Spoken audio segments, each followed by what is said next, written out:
welcome to Jennifer Knatters. I am Jennifer and this is my knitting and nattering video podcast where I blather on about mostly what I've been knitting. I do have some sewing projects lined up. I have not gotten to them yet. Yarn harlot Stephanie Pearl McPhee said something in her,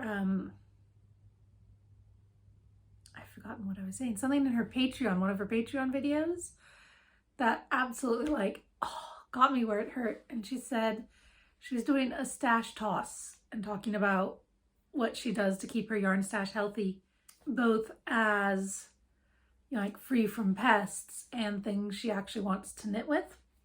And she said that every skein of yarn that came into her house was purchased with the expectation that it would be the next thing she would knit with, that it would be the next project. And I really feel that, and I also really feel that about my fabric stash, that all of the things I buy to sew are bought with the expectation that it will be the next thing I sew, and they're most likely not. But I do have fabric in the dryer right now, so if you do hear it whirring around, that's what that is. And if it starts beeping, I'll get up and stop it. I think it's almost to the beeping stage. Anyway, I have fabric in my dryer and I have printed out the pattern. I even downloaded Adobe Reader so that I could actually do like the layers thing and only print out the size I want. So that I'm not trying to figure out which one of these like 27 lines that are all basically overlapping I'm supposed to be cutting. Hi, have I said hello yet? I'm Jennifer. I am an American living in northern Scotland for the past 12 years, 13 years. I think we've just hit the start of my 13th year living in Scotland. Also, this is my 4th year of recording this podcast. I've done 4 years, so we're now starting the 5th year. Now I'm wondering if I'm counting how long I've been in Scotland correctly. And I can just feel a little tickle in my throat. Hold on. I'm drinking water because when I went to make myself tea and have a biscuit earlier, I couldn't really taste the biscuit, and I don't know if it's just the biscuits are really bland or what. And I went around and sniffed like every candle in the house, and I can smell all the ones that have like cinnamon and spices in them. And I've got some lavender essential oils. I can smell those, but I'm not sure I'm really smelling other things, which obviously means there's going to be a COVID test in my near future. I feel fine. So hopefully I don't have it. I haven't had it yet. Touch wood. Knock on wood if you're American. I don't know necessarily what other countries do. But yeah, I'm going to stick to the water, and then when I'm done recording the podcast, I can do a quick test, and I'm sure I'll be popping on to say I still don't have it, because I have never tested positive yet, and I don't feel like I am. I mean, I'm still wearing masks and stuff, but I don't feel like I'm particularly more careful than other people who have gotten it. So we shall see. I feel like my exposures are a lot lower, and that's probably why I haven't gotten it. Although even when my kids had it and were like breathing in my face, I didn't get it. And now I'm waving around knitting that I haven't told you about yet. My throat does feel like it's getting just a touch sore, which is a thing I am prone to. So I didn't go for a run today. I haven't managed to go for a run since my last podcast, which I uploaded a week ago, but recorded 2 weeks ago. It's all, it took me ages to get that one online. Yeah, I haven't been able to really go for a run this school year yet. I started running last school year when I dropped my youngest off at nursery. She is now in P1. So I should just be dropping her off and then going for a run, and for various reasons I've only managed like 2 times since the school year started back in August. I don't know. Knitting. Excuse me. Knitting. This is going to be one of those days, isn't it? What I am wearing the Braville Cardigan by Emily K. Williams. I knit this in Solven, I think is the yarn base. It is the Merino Yak Silk. Does that sound right? Merino Yak Silk from Ripples Crafts. Helen at Ripples Crafts obviously is one of my favorite dyers, with the advantage of being local, although she lives about 100 miles. Now I have to figure out which way is west. 100 miles that way, I think. Anyway, 100 miles west. But because we're both in northern Scotland, it tends to be the same yarn shows that I managed to get to, especially when there used to be a few closer to Inverness that I could sometimes go to. Yeah, lovely yarn, lovely person, happy to know her. This is the Braville Cardigan by Emily K. Williams. I know I said that already. I will hopefully insert a picture of what it looks like. There's only a small handful of projects for this, which is a shame because it is a gorgeous cardigan and it wears really easily. I didn't do the button bands, and there are instructions to do ribbon and poppers. I haven't done that either. I think it might be one you need to see in person, because at the time I was knitting it, there was only one other project, and that was someone who had seen Emily in person and just went, oh, I must knit that. It is gorgeous. It has a small pleat at the back, and then that fans out to be like a wedge shaped eyelet lace. That's just, it wears really lovely. From the front it looks like a very basic cardigan, and from the back it has that elevation that's really nice. I knit this, I think I bought the yarn for it in 2016 for my birthday. There used to be a yarn show in Dingwall, can I talk today? On late May bank holiday weekend, which in the US would be Memorial Day weekend, also my birthday weekend. And I think I got this in 2016 for my birthday. I cast it on in 2017 for my birthday, and I finished it for 2018 in my birthday. As you can see, it is holding up really well. That's where the pilling would be. I mean, there are just, I can feel them, like the tiniest little bits of fluff. I think I've depilled this once in the time I've had it, and it was not to cheat and be like yesterday. It would have been a couple years ago. I have not worn this one a lot recently, and I don't entirely know why, but it is a very comfortable, easy layering piece. I could just add a brooch and hold it shut.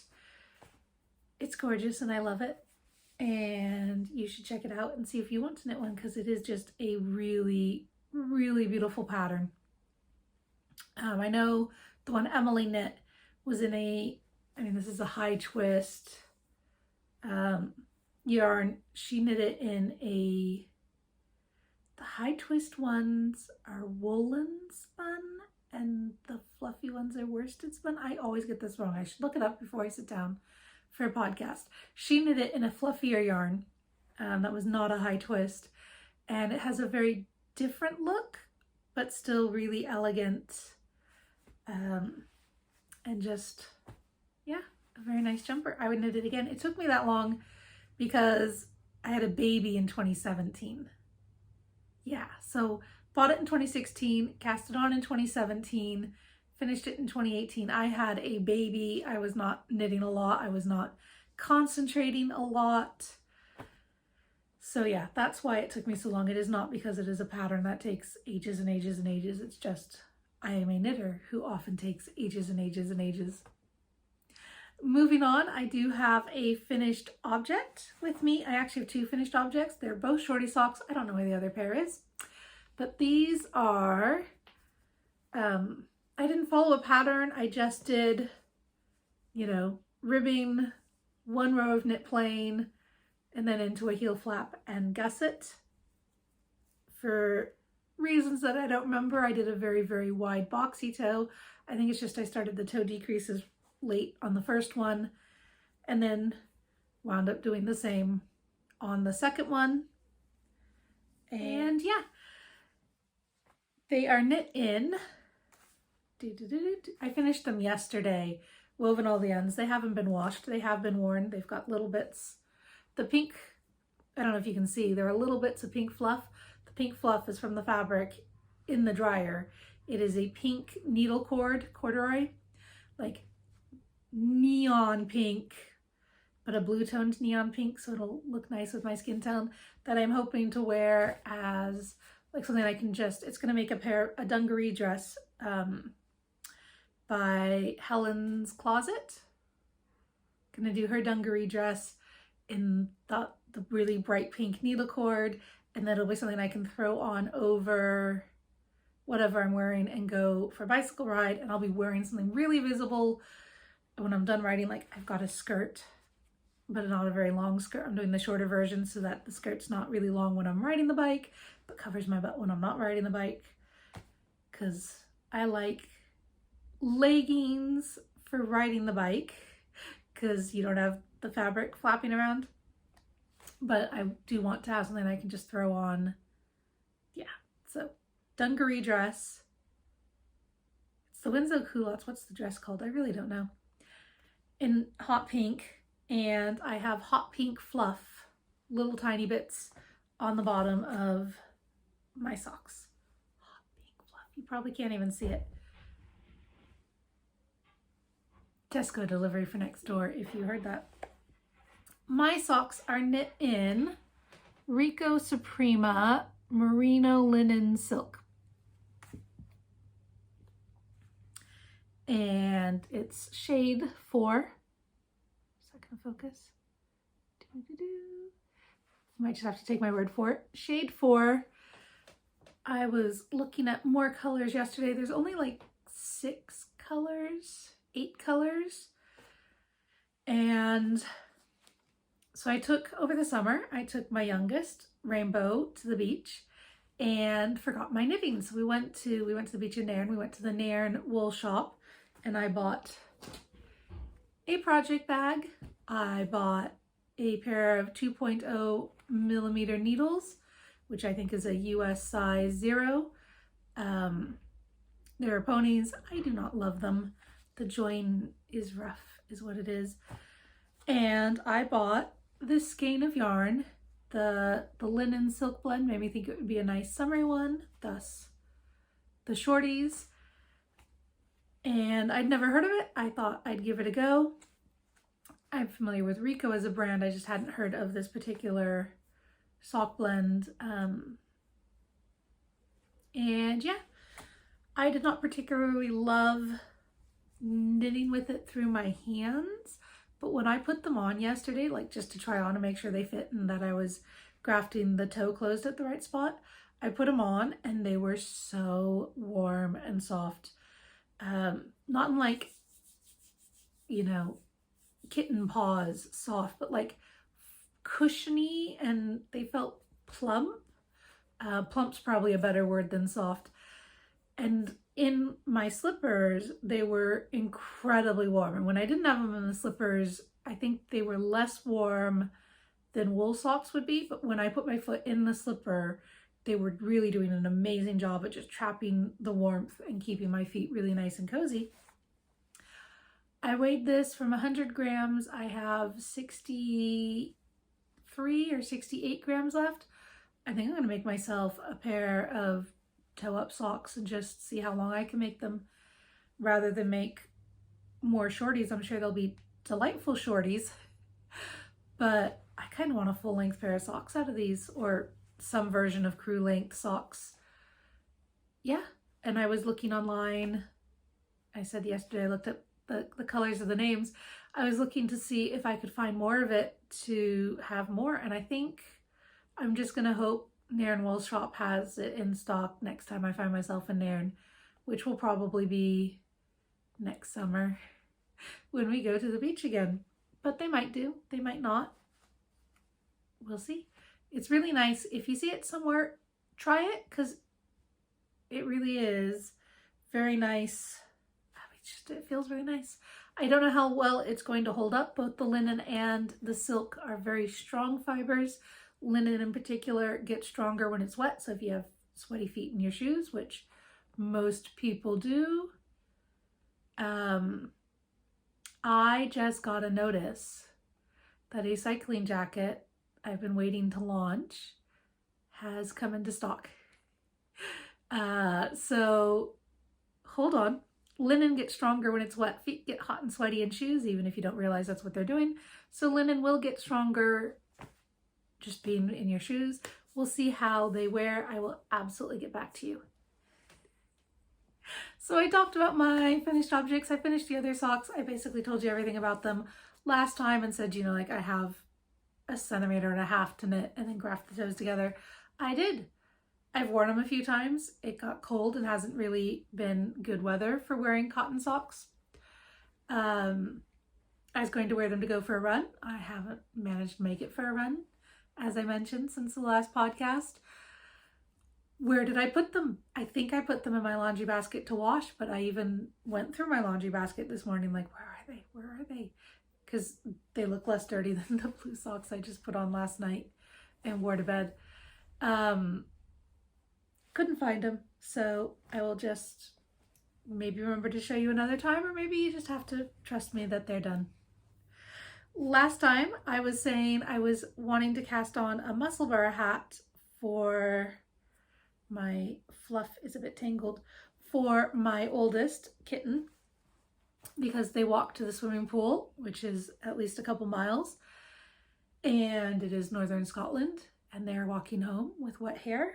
So I do, as it gets colder, want her to have a really, really warm hat. So I have a skein. This is from Laura, the Lonely Knitter, when her yarn brand was called Bumbling Yarns. It is a 4-ply sock, merino. I don't know where the tag is, so I don't think it's one of the colors she currently does. She rebranded and consolidated all of her stuff as Lonely Knitter, which is good because it used to be, this is Laura of the Lonely Knitters, yarn, bumbling yarns, bubbly bubbly blah. And so yeah, she consolidated it all down to Lonely Knitter, and she also refocused on what it was she wanted to be producing as a dyer. So I got this from before all that happened, which is a lovely seafoam color. This kind of seafoamy color is currently Kitten's favorite color. And I went ahead and cast on a musselburgh hat by Isolde Teague, and I'm holding it double with fluff. So I have sea green. This is Fiber Space Cumulus sea green. I had some scraps left over, so I just knit with what I have. And then I ran out, so I switched to, I don't know, it's a light silver. And then I ran out, so now I'm trying this kind of camel-y color. It looks really gold in the hat, but in the skein it's more camel.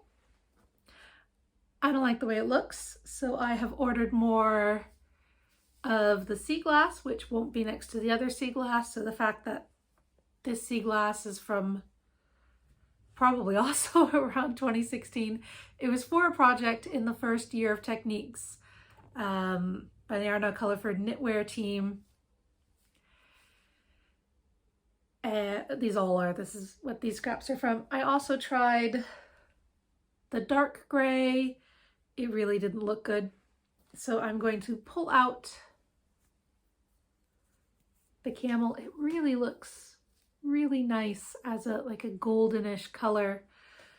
Kitten would like me to knit her a cat, because this is basically the exact same color as our ginger kitty, and she has a collection of his brushed out fur. Like you brush him and then you know she's kept some so that when he dies she will still have, weird, she loves the cat a lot. is like what I'd really like you to take away from this. So I will save that to pair with something in a more gingery color and hopefully make her a cat at some point. I ordered more of the sea glass, as I said. I ordered one skein to finish the hat. If you are not familiar with the hat, you knit it. You start with the increases, and then when you get like an inch or so, you measure your gauge, and then you can work out how many increases, what your stitch count needs to be to make a hat the diameter, the size you want. And then you knit however long you want. There are suggested lengths, again, based on what size hat you want. And then you do decreases down like this. And then you fold the hat so it's, try not to lose the stitches, although if I do lose some, it's not a big deal because I'm going to be pulling back. But anyway, you fold it up inside itself to have a double layer hat, and if you make it longer, then you can fold up the edges. And yeah, so it's a double brimmed hat. This one's going to be extra warm because I'm wearing it with the floof, the alpaca silk floof. And I hope she gets lots of wonderful wear out of that and really likes it. And this this is living in a knit bag I made myself. One of the Brenda bags we did a course for during pandemic. Brenda did sewing lessons on how to make knitwear bags. This lesson was how to do the post box zip. Now I can't remember what it's called, but it's basically like a post box to add a pocket in the middle, a welt pocket with a zip and a zip at the top. It was a lesson on zippers. I've got a lot of bags in that fabric because I have a lot of that fabric and I just keep making little bags out of it. I was supposed to make a bigger bag to hold toys in and I made one, and I bought enough fabric to make multiple. I only made the one, and now I'm making other things. Having finished my sock yesterday, I finished the one sock and then concentrated on finishing the other sock because they are summer socks, and I don't know if you've noticed, but here in northern Scotland at least, summer's pretty much done. September and October are usually lovely months here in Inverness. We'll see how it goes. So I finished last night, and then it was autumn sock time. And I know I talked about various, like I have a lot of autumn socks and I want autumn socks, and I don't really love orange, but I will buy orange for autumn socks. I pulled out this Halloween self-striping gobstopper ball from Helen at Giddy Yarns. Different Helen. Also love her yarn. Apparently, if your name is Helen and you do yarn, there's a good chance I'm going to absolutely love it. So this is a self-striping gobstopper ball that I got at Glasgow School of Yarn last year and has been waiting out of the way to be cute little Halloween socks. Oh my goodness, look at that.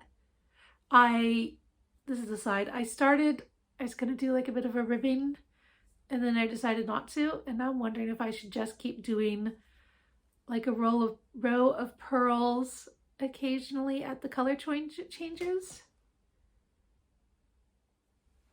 Just a thing I might do.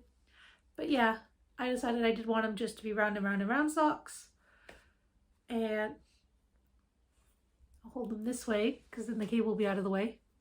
But yeah, as you can see, ta-da! Look at those colors. I love them.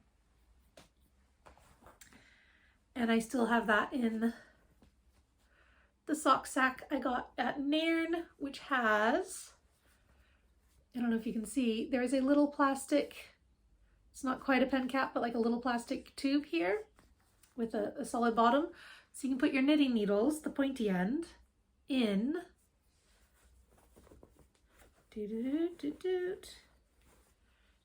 in the little cup. And then you don't have to worry about them stabbing out through the bag.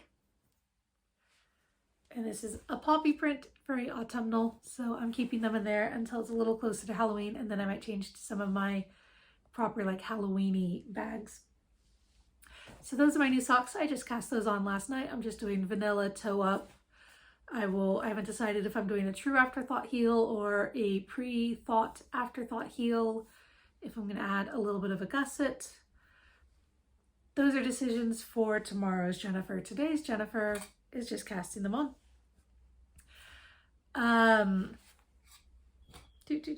Last time I showed you, I apologize for the crinkling. Last time I showed you, I had started a Roseability pullover by Victoria Marchant. This is the upside down swatch. That is now, I said when I finished the skein, because I just cast on and was knitting, following the pattern.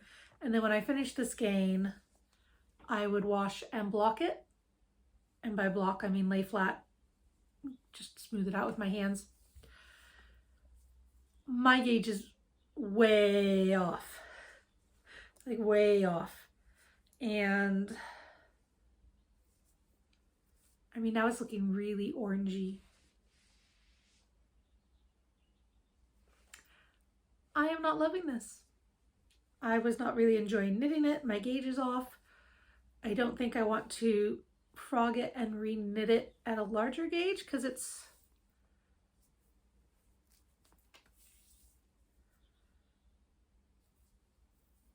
got a nice drape, but you can see through it, and it's going to stretch, which will actually make it even, like the gauge will be even smaller. The gauge, it'll stretch and become longer, but not as wide.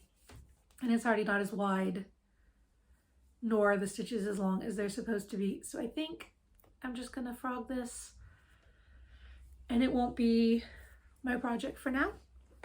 If you're wondering if knitting a swatch at a time would have saved me time, not really, because that's a really good size swatch. That's just 50 grams. It's wide, it's long, and if it had been useful, I'd be that far into my jumper by now. I am not out a lot of time. Most of the time I put into it was because I really wasn't enjoying knitting with the silk.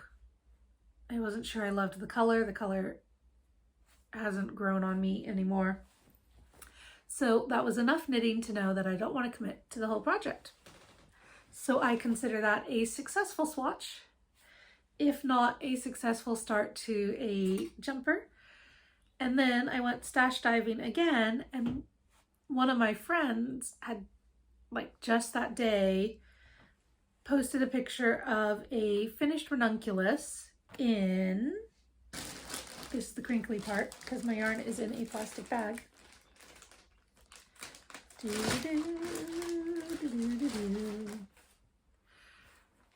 Rowan Kid Classic. This is the color Peat. I don't know if you can really see the colors in it. For the most part, it looks black. I think I'm looking at it now.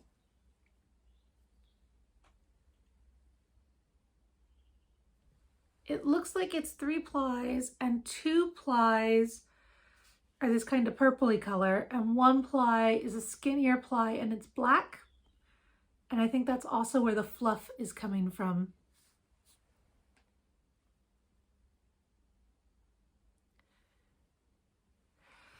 So in direct sunlight, it looks like there's lots of colors in it.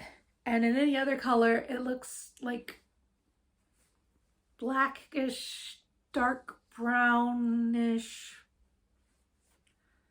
But yeah, this one definitely has undertones of purple. So in the sunlight, it'll look more purple. And then in the other light, it'll look more black. I cast on the smaller neck. I bought the pattern, cast on the smaller neckline, got to almost this distance, and had enough that I could try it on upside down like a hat. It did not try on upside down like a hat, so I had to frog it and pull it all out. Anyway, I was saying, one of my friends posted that she knit a ranunculus out of the Rowan Kid Classic. which was the yarn I had pulled out of my stash and was sitting there going, what should I knit you with? Because again, this was gift yarn. Did I tell you one of my friends who no longer lives in London, used to live in London, her at the time roommate had decided she wasn't that interested in knitting and was giving away her stash. I had only just moved to Inverness, to Scotland. And so she said, do you want this yarn? Put it all in a really big shipping box and just shipped it up to me in Inverness. Because I like knitting, but didn't like, I'd given away most of my stash when I moved here because I came with 2 suitcases and a bunch of boxes that got shipped. And yeah, anyway, I hadn't been knitting very long at the time either. And my budget for yarn was very, very, very tight. So getting all this yarn was a huge gift. But the person who had had yarn before me was not as large as I am. And so I don't know what she had been intending to knit. And unfortunately, she has since passed away. So even if I were to meet her, like there's no opportunity for me ever to meet her and say, what were you going to knit? But yeah, the amount of wool I have is well within, I weighed it to find out how much I had. The amount of wool I had was well within making a full-size ranunculus in my size. And yeah, this is my first skein, which was already balled up like this. She had clearly started a project and then frogged it, which is fine. That's just fine. So yeah, I'm almost 150 gram ball in. I've almost finished the yoke, the patterned yoke. It was a lot of fun to knit. It was very quick. I can see why people like these. And I may have this as one more finished object for the potentials to wear to Glasgow School of Yarn. Sorry, just got a bit of a little sticky in my throat. Including the person who knit the other one of these is also going to Glasgow School of Yarn, but I don't know if she will be wearing or bringing that jumper. I think she's going to Glasgow School of Yarn.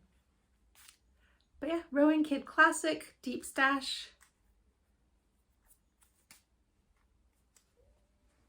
And finally, a ranunculus. I do love my love note. I know ranunculus and love note, different designers. This is Midori House is ranunculus. Love note is Tin Can Knits. I knit one, I loved it. I knit another. From what I understand, people largely feel the same way about the ranunculus, that it's just a delightful project to knit. So yeah, I'm hoping I'll finish it and find it very wearable and love it lots and lots and lots. I think that has caught us up on everything I've worked with in the meantime. That went a lot faster than I was expecting. That was only like half an hour. Otherwise, my life has been fairly chaotic. We went on holiday when I was leaving. Just a little mini break up to Aviemore, which is like a half-hour away on train. We don't drive, we don't own a car. That's why I have a fancy bike. So a holiday where we just get a self-catering lodge. Aviemore has a really good swimming pool and soft play climbing stuff and lots of really beautiful nature for outdoor activities. We have not yet managed to do any of the outdoor activities because I go there and my kids are like, great, let's walk to the swimming pool every day. Kitten and I went swimming every day and twice one day. Rainbow only went swimming one day. She, like that weekend, started complaining her tummy was hurting and she didn't go to gymnastics because it hurt too much. And I mean, like she was practically crying about how much it hurt. So we started paying attention to what she was eating and when she's eating it, and we think she might be lactose intolerant, that she just had enough to hit a tipping point.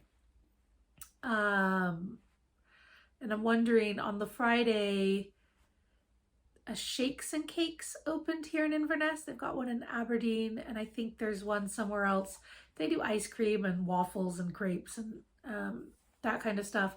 So we went after school and she got a mango milkshake with whipped cream on top, and it was huge. It was the smallest size. It was enormous. I drank half of it with her and she still had like just an enormous milkshake. And I'm wondering if like that was just so much dairy that then like having a yogurt for breakfast the next day and stuff, like it just all, but pretty much every night when we were on holiday, she was crying at bedtime and her tummy hurt. And so anyway, we think she might be lactose intolerant.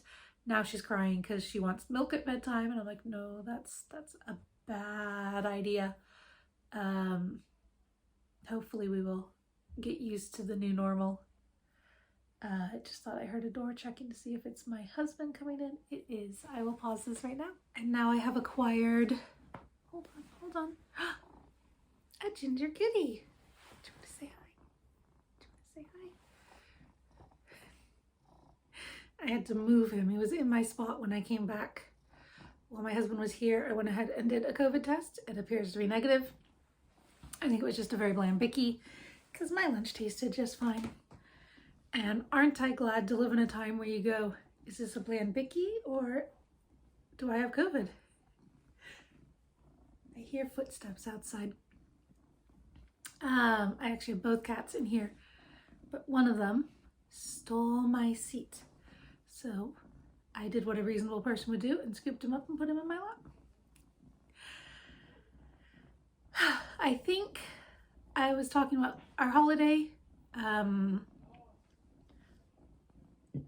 I can hear people out in not our garden, but maybe the neighbor's garden or the woods behind me. On the other side of this trellis is trees.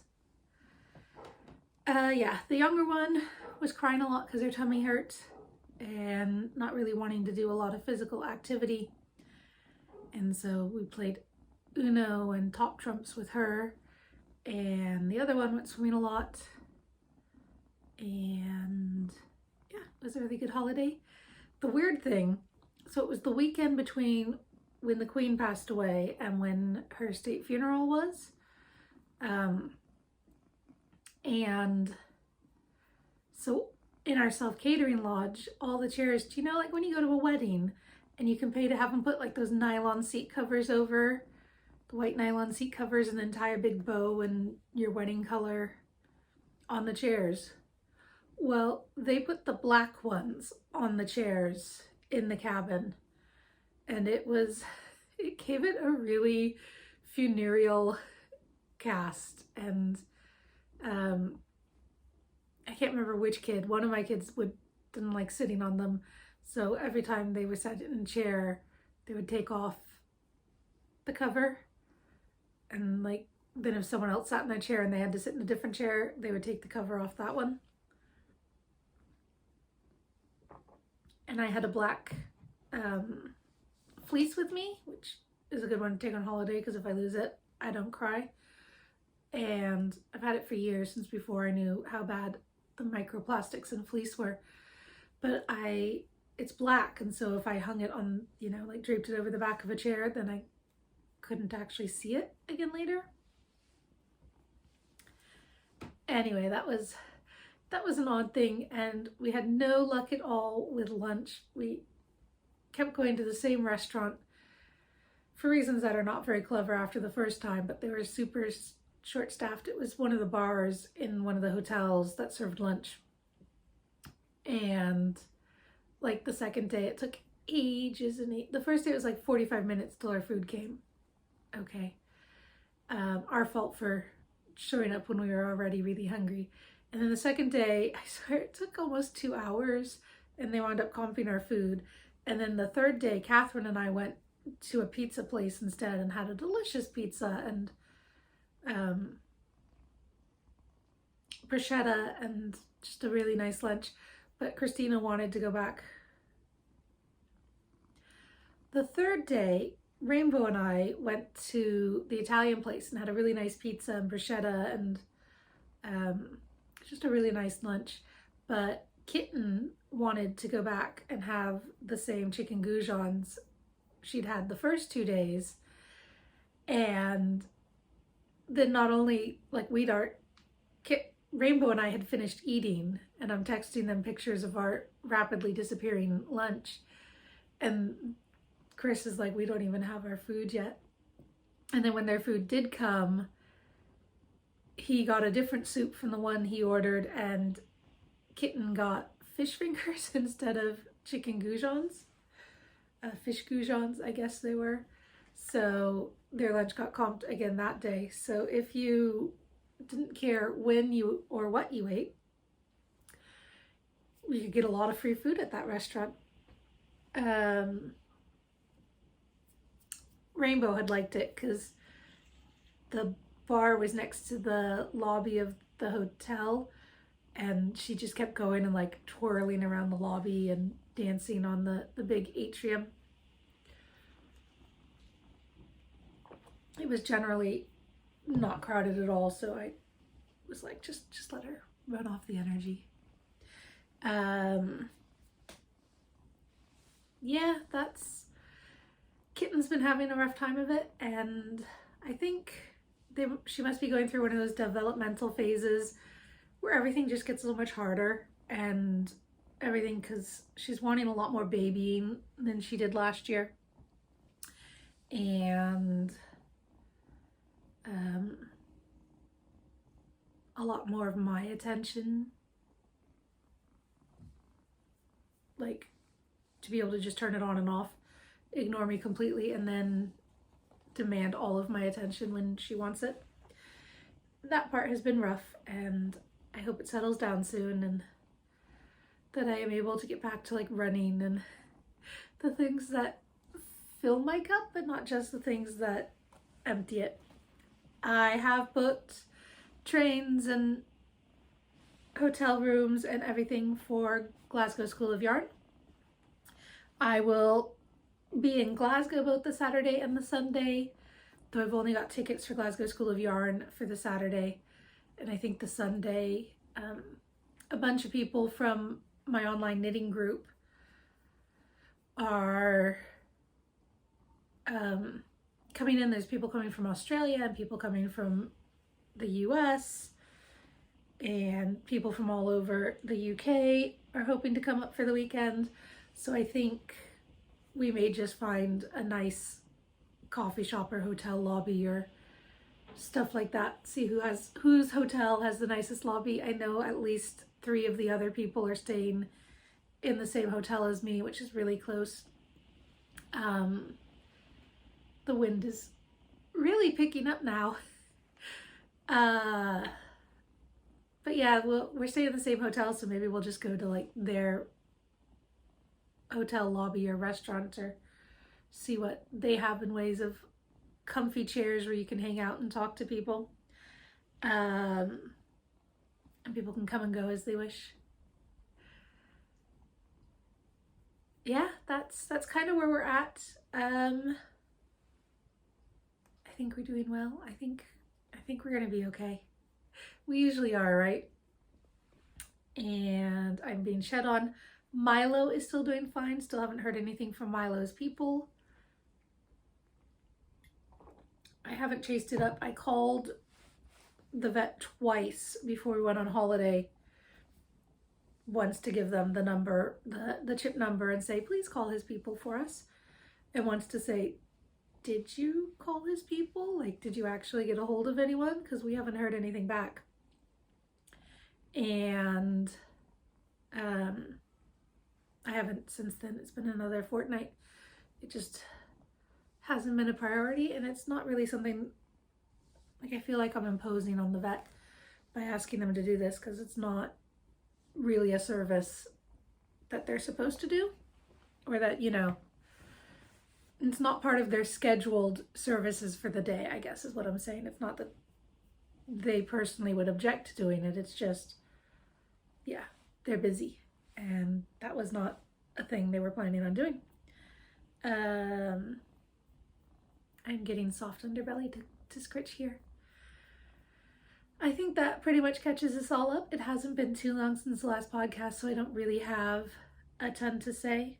And I will just, from Oliver and me, come here, come here, come here, baby. Just over here.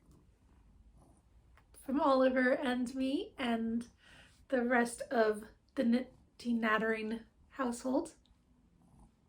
I don't know what I'm doing. Thank you so much for watching.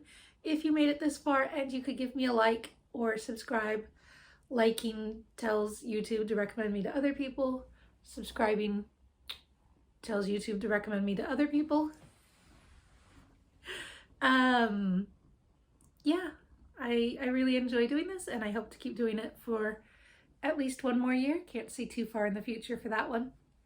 At least one more year, maybe more, because I do like hanging out with myself in proxy for hanging out with you, and I hope you like it too. And now I'm getting all schmoopy and don't know what to say. So goodbye, thank you very much, and I will see you next time.